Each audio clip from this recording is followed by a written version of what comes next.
The first time I saw him, I was holding a baby bottle in one hand and a trash bag in the other, praying my 3-month-old daughter wouldn't start screaming again. And then he appeared like some cliché from a movie, broad shoulders, bunker pants slung low on his hips, and a smile that made me forget for half a second that I was a single dad at 24, one heartbreak away from collapse. But life has a cruel sense of humor, because the man who caught my eyes that day wasn't just a fleeting neighbor. He was a firefighter who lived right next door. And the last thing I needed was another man barging into my fragile, quiet world. I told myself I wasn't interested. My heart had been torn apart enough, and my days revolved around diapers, late-night feedings, and the echo of promises broken by the man who left me the moment fatherhood stopped being romantic. So I built a wall around myself and my daughter. Silence was my shield. But silence doesn't stop a firefighter. Especially not this one. His name was Daniel Hayes. Everyone in the neighborhood knew him, the guy who rescued cats from trees, shoveled driveways for the old ladies in winter, and carried more kindness in his eyes than most people could handle. He had that kind of presence that made you believe he could put out any fire, even the one raging inside your chest. And I hated him for it, because every time he looked at me, I felt like he could see through the exhaustion, the hurt, the desperate facade of I'm fine. And worse, he didn't look away. He never looked away. "Rough night?" he asked one morning, his voice deep and steady, while I stood on the porch bouncing my daughter, Emily, against my shoulder. I wanted to tell him to mind his own business. But instead, what slipped out was a sigh so heavy it carried months of sleepless nights and lonely dinners.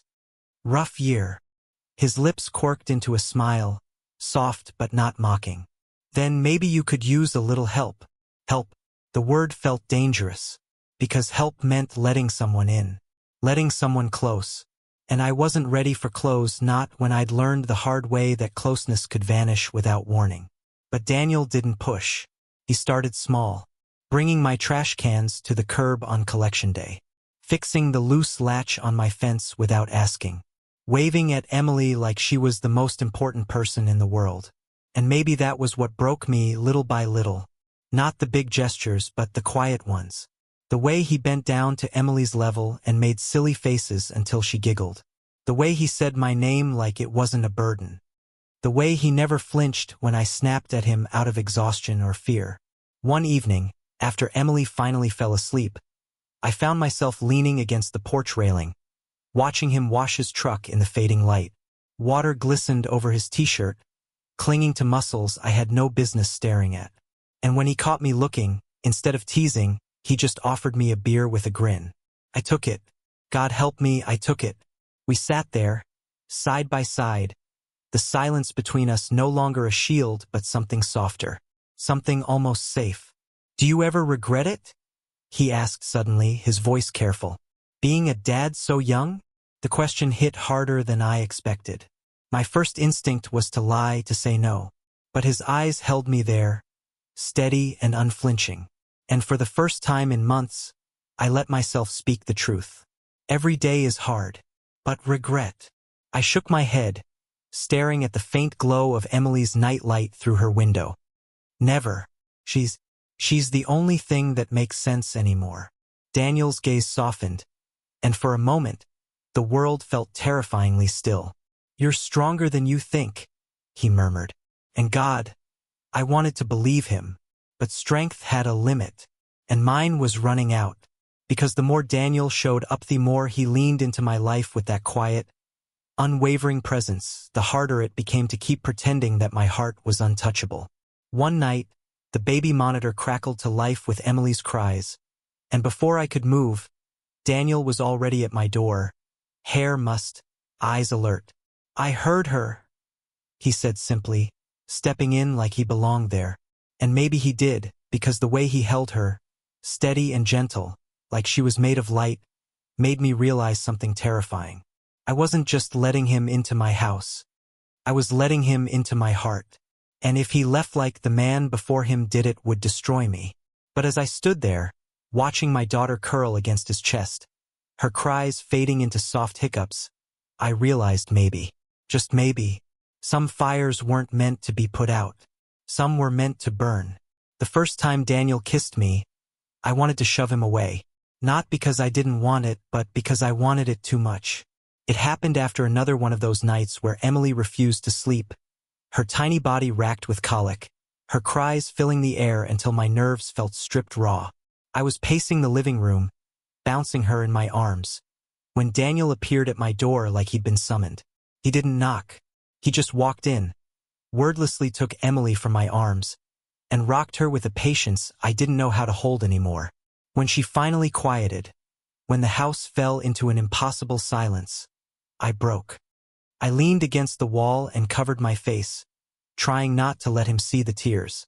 But of course he saw. He always saw. "You don't have to carry this alone," he whispered. And then he kissed me. It wasn't desperate or demanding.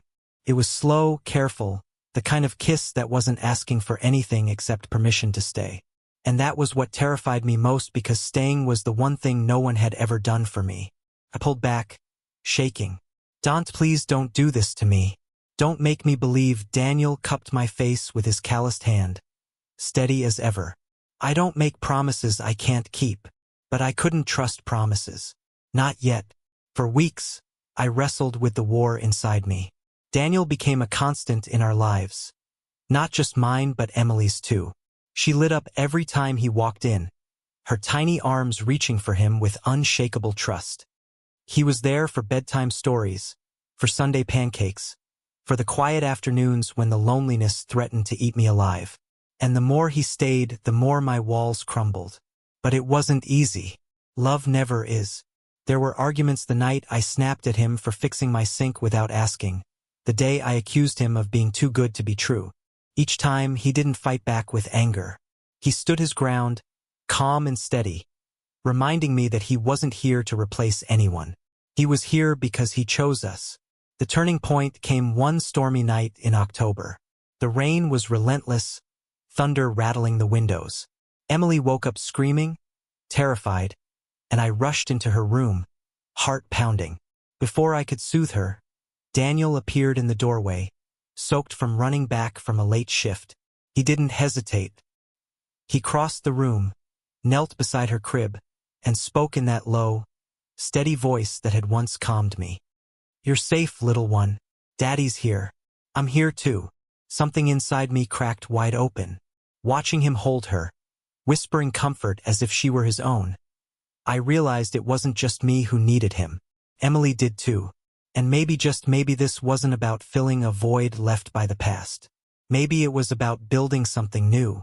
So I let him in. I let him kiss me again, this time without pulling away.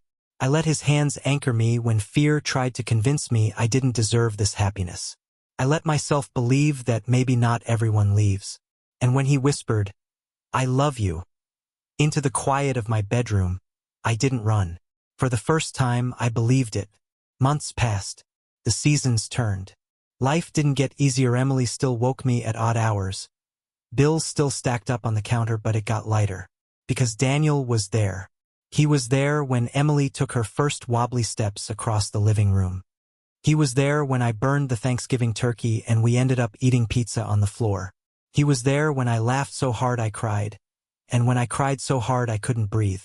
One evening, as the sun dipped low and the sky burned with colors too beautiful to be real, Daniel stood on the porch holding Emily in one arm and reached for my hand with the other. "You know," he said, smiling down at her, "she already calls me Da when she's babbling." I froze, panic and joy colliding in my chest. But Daniel just squeezed my hand.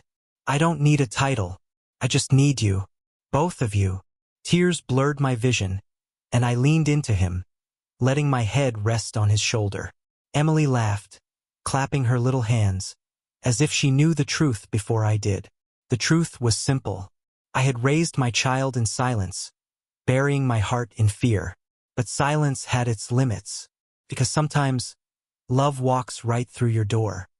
Sometimes it shows up in the form of a firefighter with too much patience and a heart big enough for two.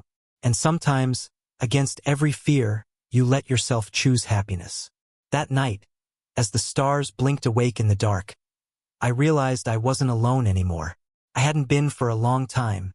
Daniel wasn't just my neighbor. He wasn't just the firefighter who wouldn't look away. He was home,